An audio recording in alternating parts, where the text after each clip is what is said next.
예수님은 지상생애의 마지막 시기에 그리스도 곧 메시아 왕의 신분으로 왕도인 예루살렘에 입성하셨습니다.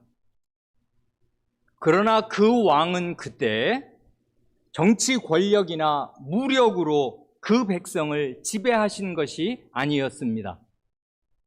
또한 이스라엘을 로마 제국의 가혹한 압제와 수탈에서 해방시키신 것도 아니었습니다. 예수님은 로마 제국보다 훨씬 더 잔혹하고 철저하게 사람의 일생을 짓누르고 괴롭히는 죄와 죽음과 마귀의 지배로부터 자기 백성을 해방시키시는 길을 가셨습니다. 그 근원적인 해방, 영속적인 해방을 주시기 위해 예수님은 그리스도의 또 하나의 직분인 제사장으로서 자기 목숨을 많은 사람의 대속물로 주시는 그 길을 가셨습니다. 예수님이 드리실 제사는 제사장이 자기의 목숨과 피를 제물로 들고 하나님께 나아가는 절실하고 망극하고 거룩한 제사였습니다. 그 귀한 내용이 담겨 있는 마가복음 10장 45절을 다 함께 암송해 봅니다. 인자가 온 것은 인자가 온 것은 섬김을 받으려 함이 아니라 도리어 섬기려 하고 자기 목숨을 많은 사람의 대속물로 주려 함이니라. 아멘. 또한 예수님은 그리스도의 또 하나의 직분인 예언자로서 예루살렘 성전과 예루살렘 성의 운명에 대한 중대한 교훈을 주십니다. 자신의 예언자적인 행위와 말씀으로 그 중대한 교훈을 주셨습니다. 그 사실을 오늘의 본문이 보여줍니다.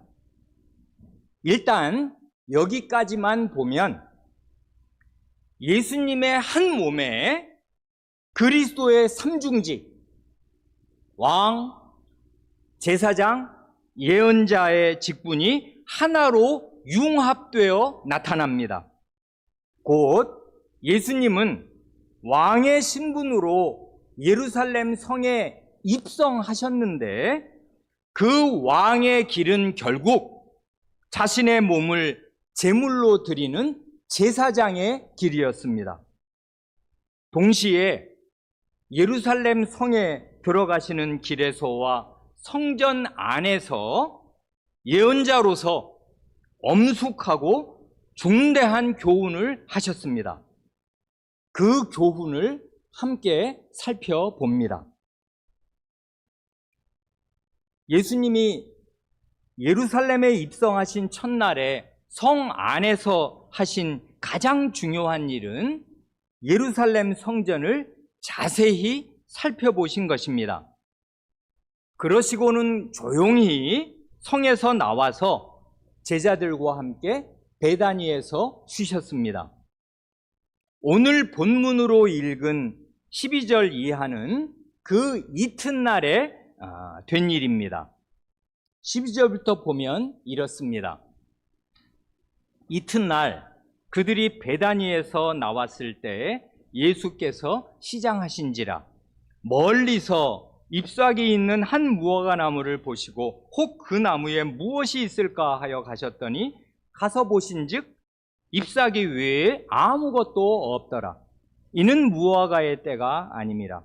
예수께서 나무에게 말씀하여 이르시되 이제부터 영원토록 사람이 내게서 열매를 따먹지 못하리라 하시니 제자들이 이를 듣더라. 그날따라 예수님이 아침을 안 드셨는지 길을 걸으시는데 시장하셨습니다.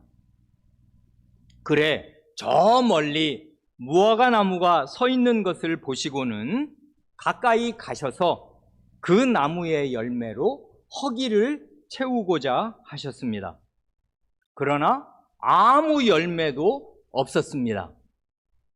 그러자 예수님이 그 나무에게 이제부터 영원토록 사람이 네게서 열매를 따먹지 못하리라 하셨습니다. 그 다음에 된 일이 쭉 내려가서 20절 이하에 나옵니다. 그 무화과 나무가 뿌리째 말라서 죽었습니다. 베드로는 전날 자기들이 들었던 말씀, 곧 예수님이 그 나무에게 하신 말씀이 그 말씀의 성격이 일종의 저주였다는 사실을 바르게 알았습니다. 그래 21절에 그러지 않습니까? 랍비여 보소서 저주하신 무화과 나무가 말랐나이다. 그 나무는 예수님의 저주를 받아서 말라 죽은 것입니다. 이것도 이적이겠습니다. 왜냐하면 이 경우는 가녀린 풀 한 포기가 아니라 잎이 무성하게 나 있는 당당한 나무입니다. 그런 나무가 말라 죽을 때는 상당한 시일에 걸쳐서 서서히 죽어가는 것이지 멀쩡하던 나무가 이렇게 단 하루 만에 바짝 말라 죽는 경우는 없습니다. 여기서 우리는 이 이적의 성격에 놀랍니다. 이제까지 예수님이 행하신 거의 모든 이적은 생명을 살리기 위한 이적이었습니다. 병든 사람을 고쳐주신 무수한 이적들이나 야이로의 죽은 딸을 살려주신 일이 대표적입니다. 오병이어의 이적도 그렇고 바람과 바다를 잔잔케 하신 이적도 그렇습니다. 귀신을 내쫓으신 일들도 사람을 살리기 위해 귀신을 내쫓으신 것이겠습니다. 그러나 이번에는 정반대로 멀쩡히 살아있는 나무에게 저주를 하셔서 저주의 말씀으로 그 나무를 죽이신 것입니다. 그래, 이렇게 표현하는 것이 허용된다면 이번 이적의 성격은 건설적이 아니라 파괴적입니다. 그렇기에 주의를 기울여서 잘 생각하지 않으면 이 사건은 오해하기가 아주 십상입니다. 실제로 그렇게 오해한 사람들도 있었습니다. 아니, 배가 고프셔서 무화과 나무의 열매를 드시려고 한 건 알겠는데 기대한 열매가 없다고 그 나무에게 분풀이를 하신 게 아닌가? 하고 생각할 수가 있습니다. 예수님이 자신에게 있는 능력을 경솔하게 남용하신 것이라고 오해할 수가 있는 것입니다. 아니, 그 나무에 열매가 없으면 없는 거지. 열매가 없다고 멀쩡한 나무를 죽이시다니. 그건 너무 심한 처사가 아닌가? 하고 생각할 수가 있습니다. 엎친 데 덮친 격으로 13절 맨 뒤에 이는 무화과의 때가 아님이라 하는 설명까지 덧붙어 있어서 오해가 가중됩니다. 아니, 무화과의 때가 아니어서 열매가 없었다면은 그건 나무 잘못이 아닌데 잘못도 없는 나무를 죽이시다니 예수님이 실수하신 게 아닐까? 예수님이 오버하신 게 아닐까? 하고 지레짐작을 할 수가 있습니다. 그래 이 본문은 주의 깊게 잘 읽을 필요가 있습니다. 먼저 이는 무화과의 때가 아님이라 한 13절 말씀은 이렇게 이해하는 것이 좋을 것입니다. 무화과 나무는 한 나무에서 1년에 두 종류의 다른 열매가 맺힙니다. 먼저 3, 4월에 봄철에 한 무화과가 열립니다. 봄 무화과입니다. 그 다음에 8월 중순부터 10월까지 새로운 나무 가지에서 여름 무화과가 열립니다. 이 여름 무화과가 우리가 간혹 사 먹는 그 무화과입니다. 이 두 종류의 무화과는 이름도 서로 다릅니다. 봄에 열리는 한 무화과를 파게라 합니다. 그 11장 1절에 나왔던 벳파게, 그 파게 그것입니다. 벳파게란 파게의 집, 한 무화과의 집이란 뜻이니까요. 이 한 무화과는 어떻게 생기냐 하면 겨우내 그 마른 나뭇가지에 돋아 있는 아주 작은 움들이 이렇게 나뭇가지에 돋아 있다가 그게 피어나지 않고 그대로 겨울을 지내다가 3, 4월 따뜻해지면 점점 그게 조금씩 부풀어 올라서 작은 그 녹색 봉오리가 되는 것입니다. 그것도 먹을 수 있습니다. 그래 예수님이 그 나무에서 기대하셨던 열매는 이 햇무화과, 봄 무화과였을 것입니다.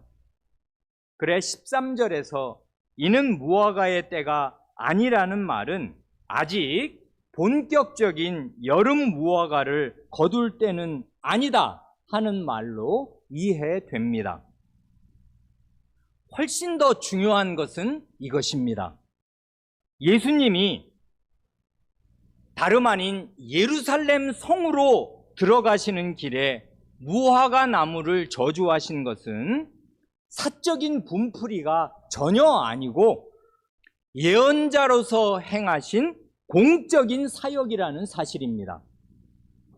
바로 이 점에서 예수님은 구약 예언자들의 전통, 곧 자신의 상징적인 행동으로 유다 왕국의 멸망을 예고했던 이사야, 예레미야, 에스겔 예언자들의 전통 위에 서 계시는 것입니다. 즉, 그 무화과 나무를 저주하신 것은 머지않아 이 예루살렘 성전과 예루살렘 성이 받을 멸망의 심판을 엄숙히 예고하신 것입니다. 다시 말해서 먹을 만한 열매는 없이 그저 이파리만 무성했던 그 무화과 나무와 똑같이 하나님께서 받으실 만한 열매는 없으면서 그저 종교적인 허울만 무성했던 이 예루살렘 성전과 예루살렘 성은 이제 하나님의 저주와 심판을 받아 멸망할 것입니다.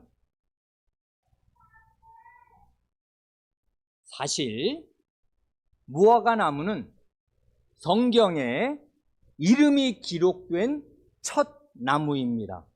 인류 역사처럼 그 유서가 깊어요. 창세기 3장에서 우리의 시조는 범죄한 직후에 무화과 나무의 잎으로 자신의 치부를 가렸습니다.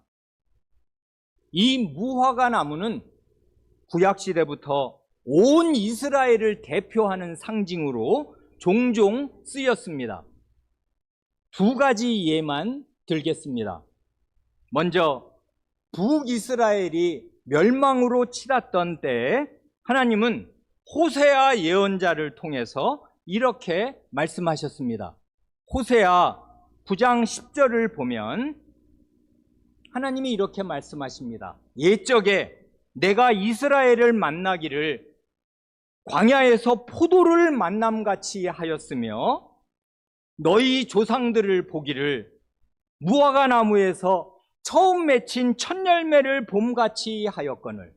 이건 엄청 반가워하고 기뻐했다 그 소리잖아요. 여기 보면 무화과 나무에서 처음 맺힌 첫 열매, 이게 바로 파게 그거잖아요. 굉장히 반갑단 말입니다. 봄에 이제 겨울에 먹을 게 없다가 봄에 그걸 보면 따서 먹을 수, 신선한 그 봄 핵과일을 먹을 수 있단 말입니다. 그래 내가 너희 조상들 보기를 무화과 나무에서 처음 맺힌 첫 열매를 봄같이 하였거늘 그들이 바알보올에게 가서 부끄러운 우상에게 몸을 드림으로 저희가 사랑하는 우상같이 가증하여졌도다 말씀하십니다. 다음으로 남유다가 멸망으로 치닫던 때에 하나님은 예레미야 예언자를 통해 이렇게 말씀하셨습니다. 예레미야 29장 17절 이하를 보면 이렇습니다.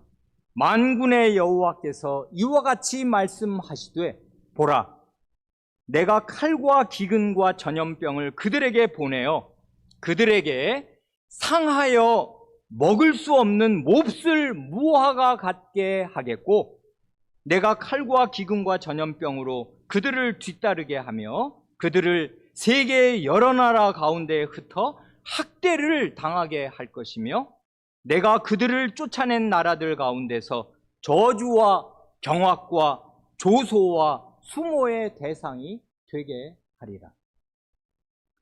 각각 북이스라엘과 남유다가 멸망하여 가던 때에 하나님께서 그 두 왕국 전체를 무화과 나무에 비교하신 것입니다.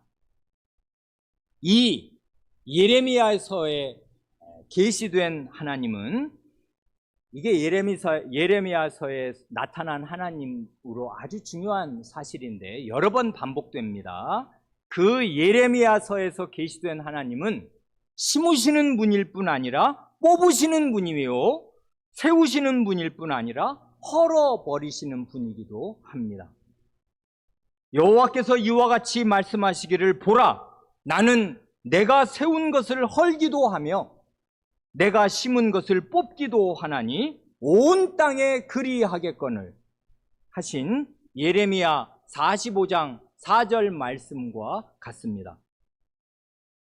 그 아버지의 그 아들로서 예수님은 지금 열매 없는 이 예루살렘 성전과 예루살렘 성이 뿌리 뽑히고 헐릴 것을 엄숙히 선언하시는 것입니다. 이런 구약 성경의 방증만이 아니라 이 무화과 나무 사건이 기록된 복음서의 구조도 그와 같은 사실을 말없이 그러나 웅변처럼 보여줍니다. 먼저 마가 선생은 특유의 샌드위치 구조로 이 무화과 나무 사건과 성전 숙정 사건을 교직해서 기록합니다.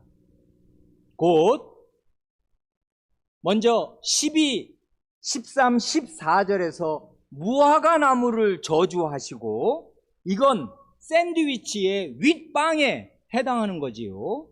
바로 이어서 15절로 18절에서 성전 숙정 사건이 나옵니다. 이건 샌드위치의 속에 해당하는 거지요. 그 다음 20절 이하에서 그 나무가 마른 일을 기록합니다. 이건 샌드위치의 아랫방에 해당하겠습니다.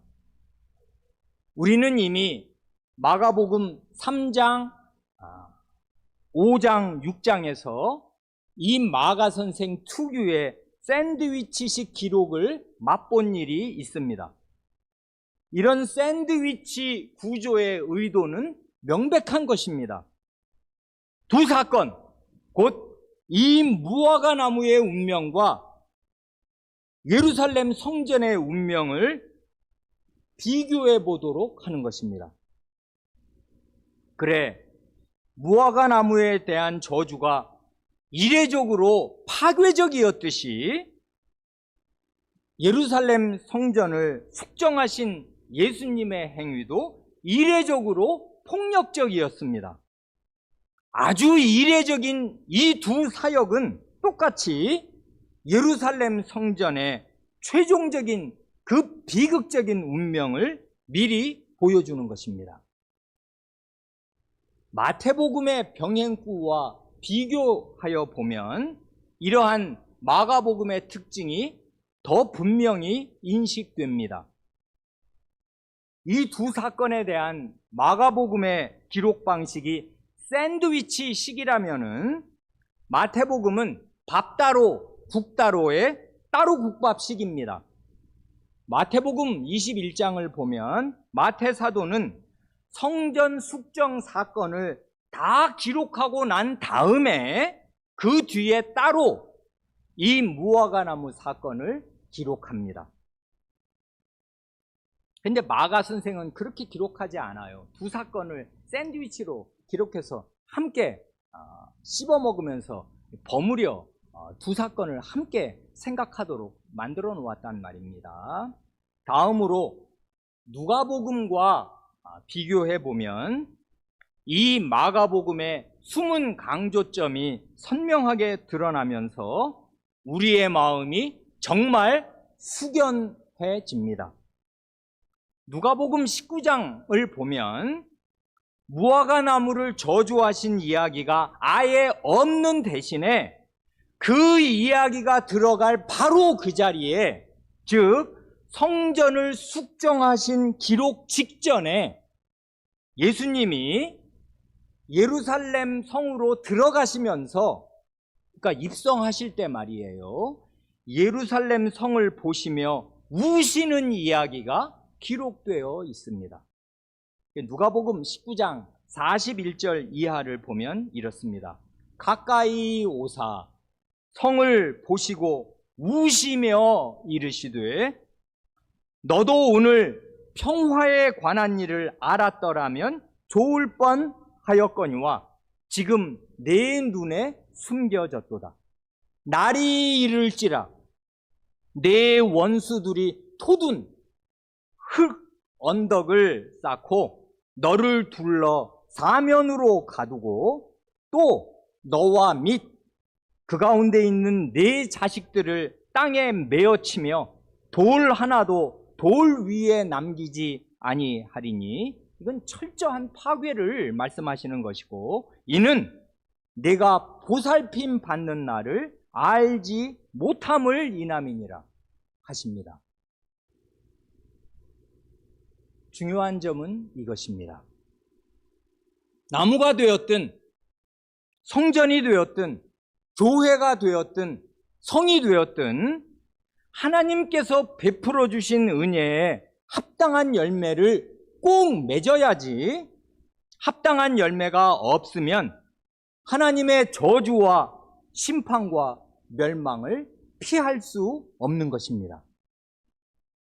방금 읽은 누가복음 19장에서 말씀하는 대로 보살핌 이렇게 된 이유는 예루살렘 성이 보살핌 받는 날을 알지 못하기 때문이었다 말씀하시는데, 보살핌 받는 날, 개역 한글로는 권고 받는 날, 이 권고는 돌아볼 권, 돌아볼 고자예요. 하나님께서 찾아오셔서 돌아보아 주시는 날, 그 날에 부지런히 하나님의 말씀을 먹고 자라는 것이 관건입니다. 자라지 못하면 열매를 맺을 수 없는 것입니다. 어린 나무는 열매를 못 맺잖아요. 어릴 때는 자라야 해요. 그래 신앙이 그 어린 상태로 그대로 있으면 안 되고 부지런히 하나님의 말씀을 먹고 먹어서 이 평안할 때 자라야 해요. 보살펴 주실 때 자라야 해요. 그러지 못했기에 이 성은 무서운 심판을 받을 것입니다. 그래서 이어지는 마가복음 11장 22절 이하를 보면 예수님은 친제자들에게 하나님의 심판과 멸망을 피할 길이 무엇인가를 세 가지로 가르치시는 것 같습니다. 그 세 가지는 핵심만 간추려 말하면 믿음과 기도와 용서입니다.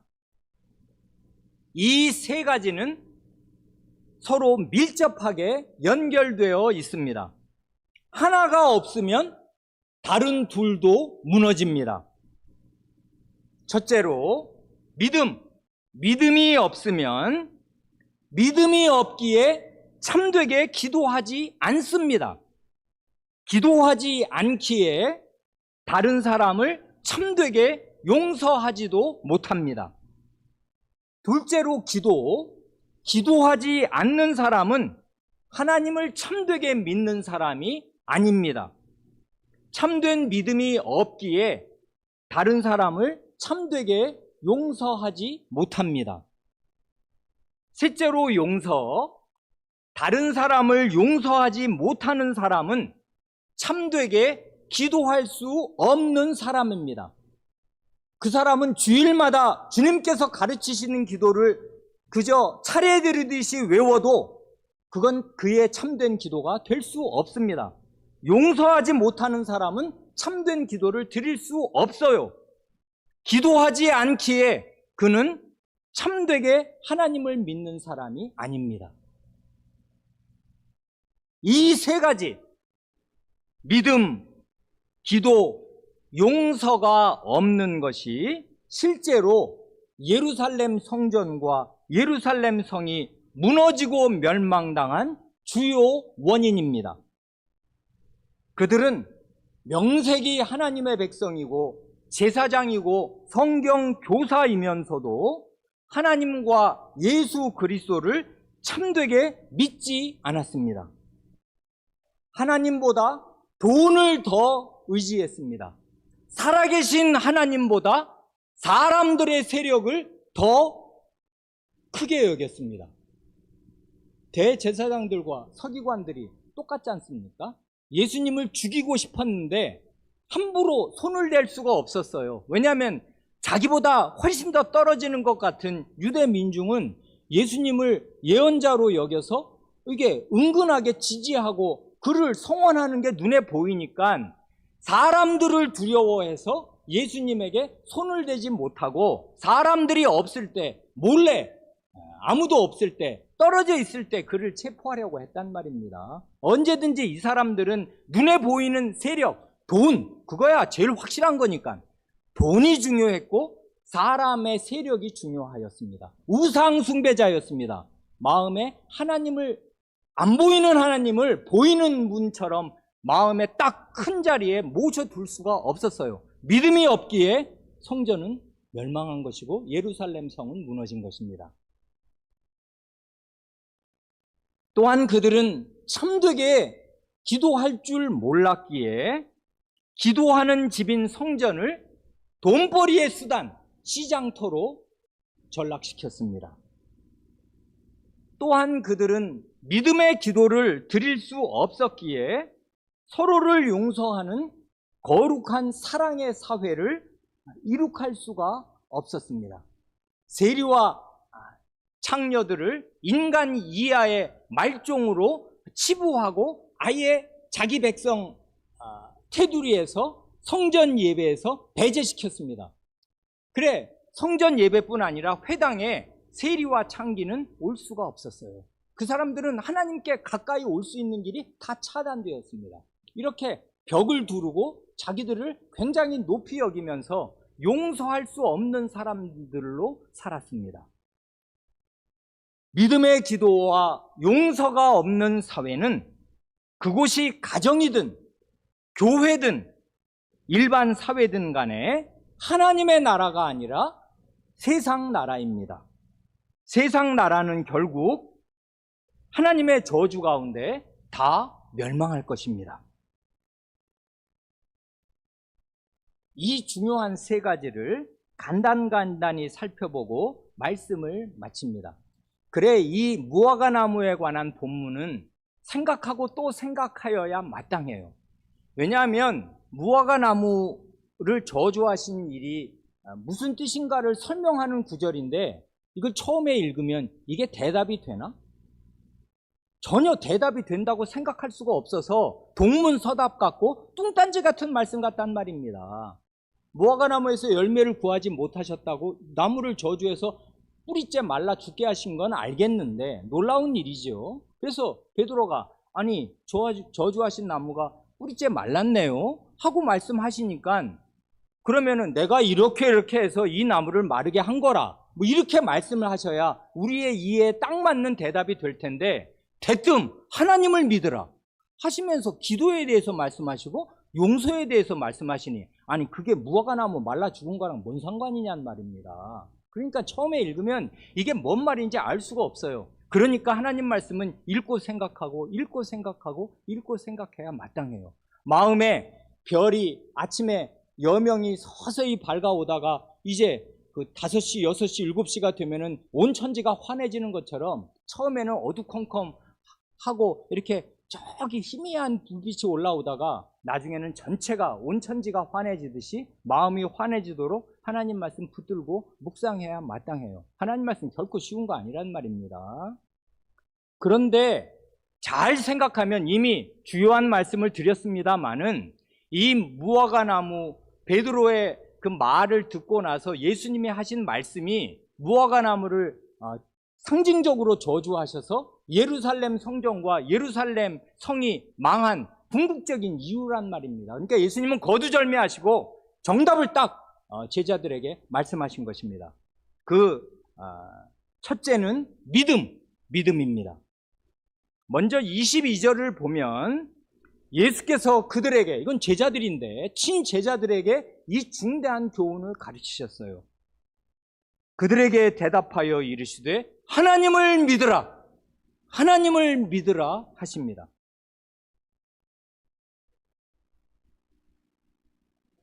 예수님은 친제자들에게 하나님을 믿으라고 말씀하십니다. 이것은 명령이며 권고입니다. 그런데 이 제자들이 하나님을 안 믿는 사람들입니까? 아닙니다. 제자들뿐 아니라 온 이스라엘 사람들, 대제사장들과 서기관들도 자기들이 다 하나님을 믿는다고 생각할 것입니다. 그러면 예수님이 지금 하나만 한 말씀을 하신 것이겠습니까? 아닙니다. 예수님은 그 다음 23절에서 아멘 하시면서 사람이 하나님을 참되게 믿는다는 것이 무엇인가를 이렇게 잘라 말씀하십니다. 23절, 내가 진실로 너희에게 이르노니 누구든지 이 산더러 들리어 바다에 던져지라 하며 그 말하는 것이 이루어질 줄 믿고 마음에 의심하지 아니하면 그대로 되리라. 이 놀라운 말씀, 이 파격적인 말씀은 합리주의에 절어있는 안이한 신자들의 마음을 믿음과 불신의 벼랑 끝에 딱 세우시는 말씀이 아닐 수 없습니다.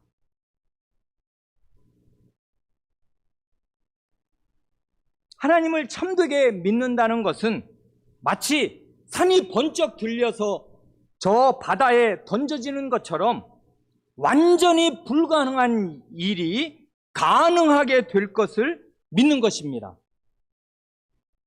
그리고 그런 경천동지할 일이 다른 사람들, 다른 신자들에게만이 아니라 바로 나에게도 일어날 것을 믿고 바라는 것입니다.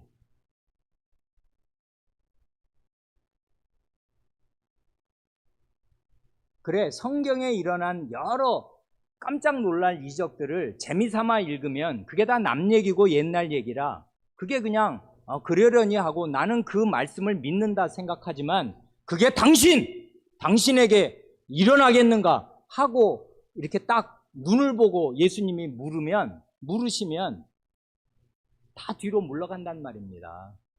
아니, 그건 다른 사람에게 어떤 특별한 경우에 하신 일이지 어떻게 그런 일이 제게 일어나겠습니까?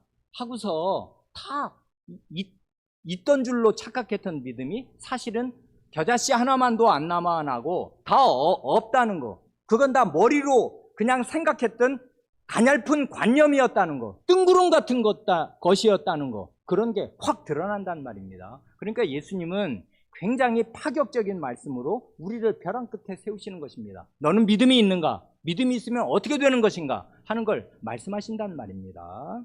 그래 우리의 안이한 마음은 벼락을 맞듯이 놀라게 됩니다. 그러면 산이 들려서 바다에 던져지는 것처럼 불가능해 보이는 그 경천 동지할 일이란 무엇이겠습니까? 아니 멀쩡하게 산을 들어서 바다에 왜 던져요? 그게 엉뚱한 어린아이 같이 생각을 하면 말입니다. 강원도 고속도로 타고 강원도 가보셨어요? 어떤 사람은 일일이 샜대는데 터널이 수십 개예요.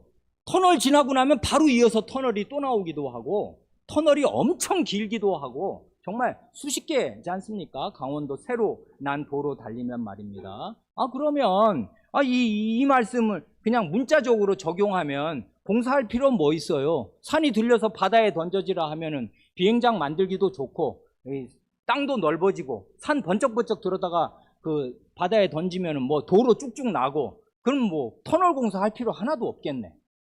그렇게 이해하면 그렇게 말씀을 시화하고 초등학생 이해하듯이 이해할 수 없는 말씀이잖아요. 그러니까 예수님의 말씀은 우리를 깜짝 놀라게 하면서 한번 들으면 죽을 때까지 잊지 못하게 하시는 방식으로 그 본질을 확 깨우친단 말입니다.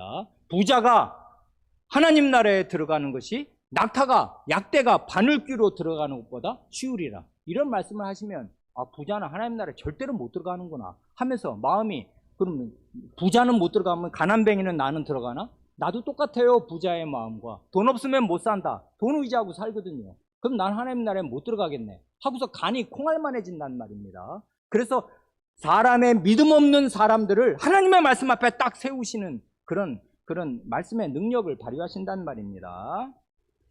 불가능해 보이는 경천 동지할 일이란 무엇인가를 여러 측면으로 말할 수 있겠습니다만은 요즘 우리가 주일 오후마다 너무나 잘 배우고 있는 주님께서 가르쳐 주신 기도를 따라 생각하면 아주 좋을 것입니다. 그 경천 동지할 일은 온 우주보다 크신 하나님의 이름, 하나님의 이름이 이 죄악된 나와 이 너절한 우리 가정과 이 악한 사회 안에서 거룩히 여김을 받으시는 것입니다. 하나님이 완전히 하나님 대접을 받으시는 것, 그게 이 죄악된 사회에서 가능한 일이에요?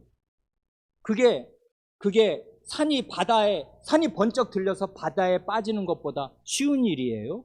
아니란 말입니다. 훨씬 더 가치 있고 훨씬 더 어려운 일이에요.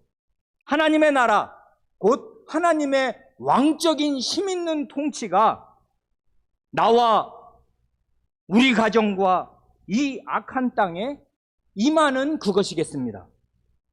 그럼으로써 하나님의 그 거룩하고 완전하고 순전한 뜻이 하늘에서 이루어진 것처럼 나와 우리 가정과 이 악한 땅에 이루어질 것을 믿고 바라는 것입니다.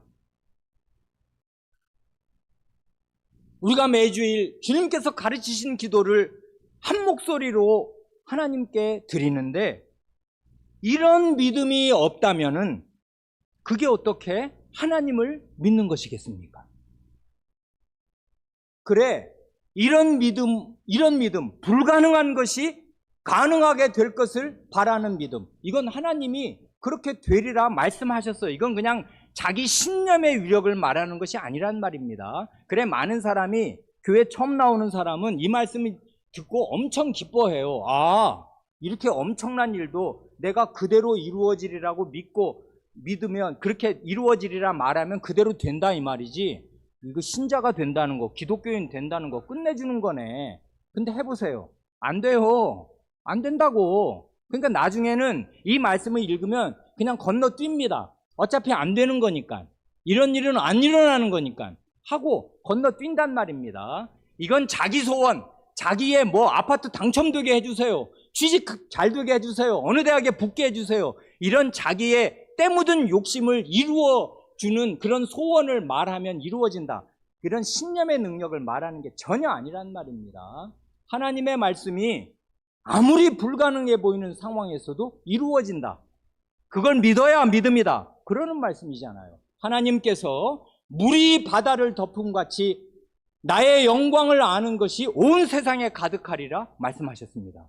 우리는 그 말씀이 어떻게 이루어지는가를 알 수가 없어요. 우리 앞에는 태산이 있습니다. 강원도 간 거랑 똑같아요. 아니, 이 산이 다 없어져서 평지처럼 돼서 하나님의 이름을 아는 영광이, 하나님의 영광이 온 땅에 물이 바다를 덮은 것처럼 온 땅에 가득하게 된다는데 그런 날이 언제 오겠는가? 이게 이 세상 꼬라지를 봐라. 이게 이 캄캄한 세상, 이게 어떻게 그런 세상이 되나? 직장, 그다음 멀리 갈 것도 없습니다. 우리 교회, 우리 집, 나를 보면 캄캄하지 않습니까? 캄캄해요. 가능성이 없어 보인단 말입니다. 그래 우리는 절망합니다. 매일 절망해요. 그러나 하나님의 말씀이 있잖아요. 하나님의 이름이 거룩히 여김을 받으시게 될 거다. 하나님의 왕적인 통치가 이 온 땅에 임하게 될 거다. 그래서 하나님의 뜻이 하늘에 관철되었던 것처럼 이 온 땅에 관철되게 되는 날이 반드시 오고야 만다 하는 사실을 믿는 것입니다. 그걸 철석같이 믿으면 돈을 두려워하지 않게 되고 사람을 두려워하지 않게 됩니다. 그 하나님의 뜻을 어기는 것을 죽음보다 더 두려워하게 돼요. 그게 믿음이잖아요. 그런 믿음으로 살면 된단 말입니다. 근데 그런 믿음이 예루살렘 성전 전체와 예루살렘 성 안에 없었습니다. 그래 첫째는 믿음입니다. 둘째는 기도입니다.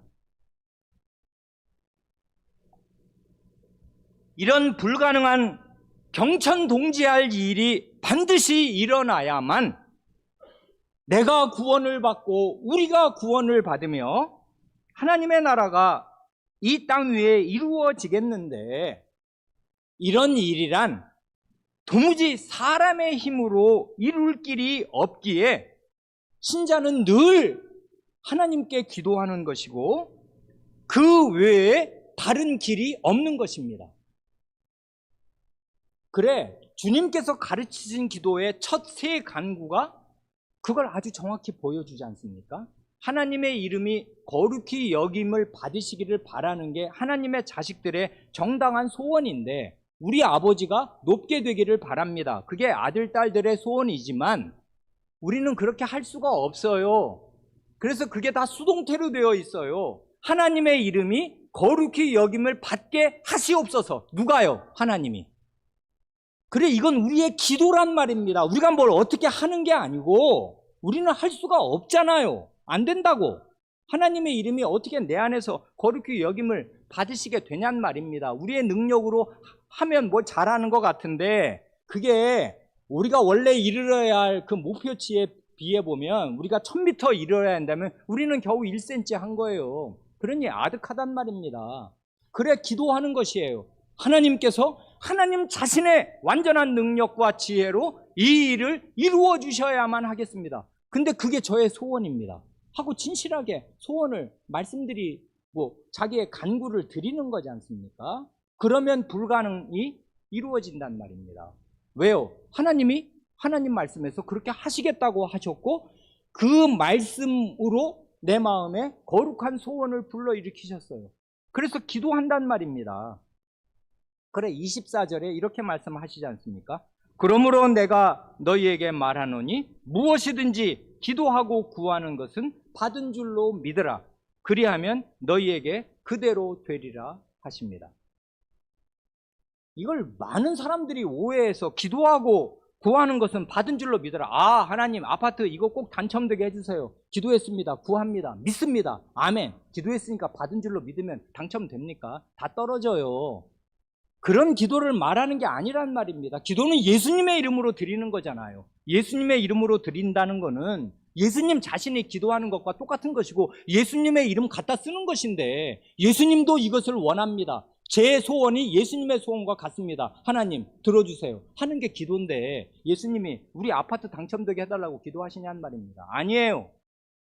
그러니 하나님의 뜻을 하나님의 말씀에서 배워서 그것을 나의 소원으로 삼고 기도하는 것입니다. 그래서 많은 사람이 기도 안 하는 거예요. 하나님의 소원하고 자기 소원하고 다르니까. 나는 그런 걸 원하지 않는단 말입니다. 참되게 기도하지 않고 기도를 한다면 그러면 그냥 자기의 그 자잘구레한 하나님의 뜻과는 별 상관도 없는 자기의 소원을 그저 정한수 떠놓고 주십소서 주십소서 아들을 점지해 주십소서 그렇게 옛날 할머니들 기도하듯이 기도한단 말입니다. 그런 건 기도가 아니란 말입니다. 예수님이 인정하시는 기도는 하나님의 뜻대로 하는 기도요. 아까 처음에 하나님을 믿으라 하고 말씀하신 믿음의 기도입니다. 하나님께서 뜻하시는 선한 일, 구원의 일은 인간의 죄악과 불가능해 보이는 모든 악조건에도 불구하고 반드시 이루어질 것을 믿고서 끈기 있게 기도하는 것입니다. 그러니 성도 여러분 가정에 어느 자녀가 믿음에서 이탈해서 방황하고 있거나 아직도 늙으신 부모님이 예수 그리스도를 믿지 않으신다면은 부지런히 기도하시기 바랍니다. 하나님의 이름이 일평생을 무지하게 하나님 없이 살아온 내 부모님의 마음에도 거룩히 여김을 받으시도록 하나님의 다스리심이 하나님을 왕으로 인정하지 않고 무법천지로 살았던 내 부모님의 인생에도 남은 여생에도 하나님의 왕권이 발휘되도록 그래서 죄인을 불쌍히 여기시고 구원하시려는 하나님의 선하신 뜻이 우리 집안에도 이루어지도록 끈질기게 기도하시기 바랍니다. 그런 게 믿음의 기도잖아요. 하나님은 모든 사람이 구원을 얻으며 진리를 아는 데 이르기를 원하시느니라 하고 말씀하셨으니 이게 하나님의 뜻이에요. 하나님의 뜻이 나타났으니 이 하나님의 뜻이 이루어지게 해달라고 이루어질 때까지 신자는 기도하는 것입니다. 셋째는 용서입니다. 믿음과 기도가 하늘의 하나님을 향한다면은 용서는 이 땅에 타인을 향하는 것 아니겠습니까? 25절 서서 기도할 때에 아무에게나 혐의가 있거든 용서하라. 그리하여야 하늘에 계신 너희 아버지께서도 너희 허물을 사하여 주시리라. 하나님을 참되게 믿어서 하나님 나라 백성이 되고 하나님께 믿음의 기도를 드려서 들으심을 얻는 사람은 자기의 씻을 수 없는 그 부끄럽고 많은 죄악을 하나님께 모두 용서받은 사람입니다. 그런 사람이 아니면 하나님을 믿지도 않고 하나님께 참되게 기도드리지도 못해요. 하나님께 용서받아서 하나님의 자식이 되었으니까 하나님 아버지하고 기도하는 거지. 내 자식도 아닌 사람이 와서 하나님 아버지 그러면 나는 너를 낳은 적이 없는데 왜 나를 아버지라고 그러냐. 그렇게 내치실 것 아닙니까?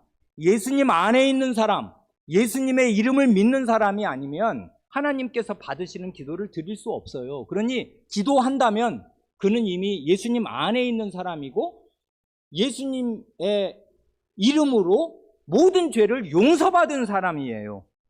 그렇게 하나님의 용서를 받고서 다시금 참된 믿음으로 기도 가운데 그 하나님 아버지께로 고요히 나아가는 사람은 다른 사람의 잘못을 마음 중심으로 용서하는 사람입니다.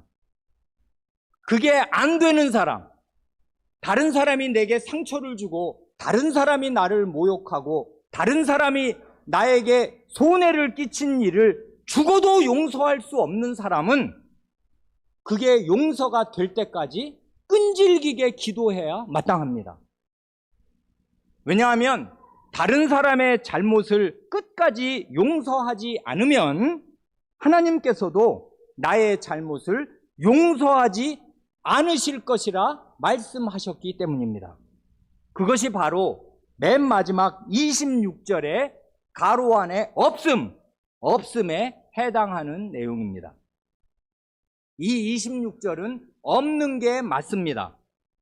그런데 없으면 그냥 빼버리면 되는 것이지 그 다음 27절을 26절에 갖다 쓰면 되는 것이지 왜 굳이 거기 없음이라고 뭐 없다는 표시를 왜 해뒀는가 하면 어떤 사본에는 26절이 들어있기 때문이기도 해요.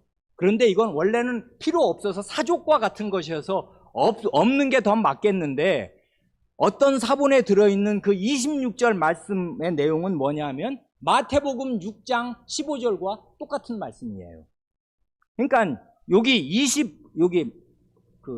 마가복음 11장 25절 말씀은 긍정적인 거잖아요. 긍정적인 거. 말하자면 기도할 때 아무에게나 혐의가 있거든 용서하라. 서서 기도할 때, 서서라는 말은 우리는 다 뭐 무릎 꿇고 하는 기도를 대단히 멋있는 기도라고 제대로 된 태도라고 생각하지만 기도의 태도는 어떻게 하든 상관이 없는데 유대인들은 대개 서서 기도했습니다. 그래서 성경에 나오는 쭉 성전에 뭐 바리새인도 서서 기도해, 세리도 서서 기도해, 서서 기도합니다. 그 사람들은 서서 이렇게 손을 들고 하늘을 향해서 손을 들고 기도해요. 그러니까 이제 유대인의 그 기도하는 스타일을 예수님이 그냥 말씀하시는 것입니다. 서서 기도할 때 아무에게나 혐의, 잘못된 것이 있어서 마음에 딱 맺힌 게 있으면 용서해라. 그래야 하늘에 계신 너희 아버지께서도 너희 죄, 너희 잘못을 용서하여 주시리라 하는 건 긍정적이라면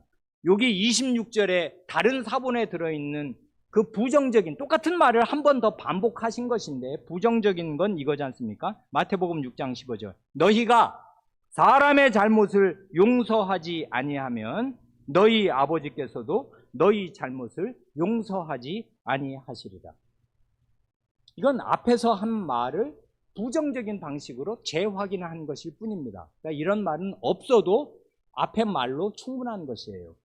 그러니 믿음과 기도와 용서 이 세 가지는 내가 참 신자인가 참 신자가 아닌 그 당시에 예루살렘 성전에 있었던 사람이나 예루살렘 성 사람들과 똑같은 이름뿐인 신자인가를 판가름하는 기준이 됩니다.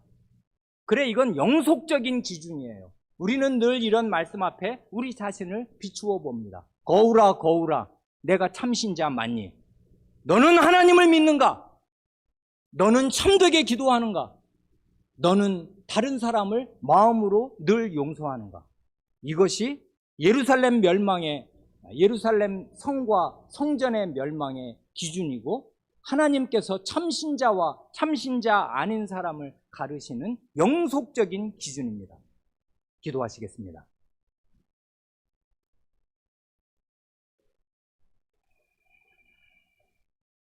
주 예수님, 예수님께서는 왕으로 왕도에 입성하시나 제사장으로서 자신의 목숨과 피를 들고 하나님께로 나아가시는 그 형극의 길을 걸으시면서 동시에 예언자로서 예루살렘을 향하여 눈물을 흘리시며 그 성의 멸망을 예고하시되 예언자처럼 무화과나무를 뿌리째 말려 죽이시는 그 파괴적인 행동으로 이 성의 운명을 제자들에게 보여주셨습니다. 그러시면서 이 성 구약의 경륜은 믿음 없음과 기도 없음과 용서 없음으로 멸망하여 갈지라도 이제 예수님이 자신의 목숨과 피로 세우실 이 거룩한 새로운 하나님의 나라, 새로운 거룩한 공동체는 믿음의 공동체가 되고 기도의 공동체가 되고 용서의 공동체가 되어야 할 것을 친제자들에게 가르치시되 이렇게 정신이 번쩍 날 중대한 말씀과 파격적인 비유를 들어서 제자들의 마음에 잊지 못하게 생생하게 가르쳐 주십니다. 그 당시 제자들은 여전히 믿음이 신라처럼 부족하였고 기도할 줄을 몰랐기에 모습이 변형되신 산에서 내려오셨을 때 그 산에서 예수님 일행을 기다리고 있던 남은 9 제자들은 귀신 들린 그 아이를 고칠 수가 없었사오며, 또한 서로를 용서하는 것이 아니라 서로를 시기하고 서로 질투하며 화를 내는 그런 어리석고 어린아이 같은 유치한 상태에 머물러 있었습니다. 그러나 예수님께서 바로 그런 사람들을 자신의 피로 씻으시고 한없는 골고다의 사랑으로 그들을 덮으셔서 마침내는 거룩한 사도들이 되게 하셨사오며, 새 이스라엘, 새 하나님 나라의 12기둥, 12지파의 족장들로 세우셨고, 이와 똑같은 정신으로 참된 믿음과 참된 기도를 드리면서 참되게 서로를 용서하는 사랑과 용서의 공동체를 이루게 하셨습니다. 주님, 저희 자신의 모습을 돌이켜 보옵니다. 저희는 믿음이 있는 사람이옵니까? 저희는 참되게 기도하는 사람들이옵니까? 저희는 마음에 형제의 허물과 죄를 남김없이 용서하는 사람들이옵니까? 주님, 저희는 부끄럽고 부끄럽사오며 그 당시 이 예수님의 말씀을 들었던 그 제자들의 형편과 별로 나을 것이 없사오나 그때와는 다르게 지금은 성신이 강력하게 임하신 때요, 이미 기독교의 역사가 2000년이 지난 때이오니 저희는 핑계할 수 없사오며 이 낭떠러지에서 낭떠러지로 떨어질 수가 없는 사람이오니 이 외길을 곧장 걸어 하나님께로 이르게 하시고 참되게 기도하게 하시며 참되게 용서하게 하시옵소서. 저희의 좁은 마음, 잔인한 마음, 무자비한 마음을 넓히시고 씻으시며 하나님의 말씀으로 새롭게 하여 주셔서 저희 교회가, 저희 가정이, 저희 자신이 이다지도 부족하고 남루할지라도 하나님의 말씀으로 씻김을 받아 날마다 새로워질 수 있게 하여 주시기를 구하고 구합니다. 우리 구주 예수님의 이름으로 기도합니다. 아멘.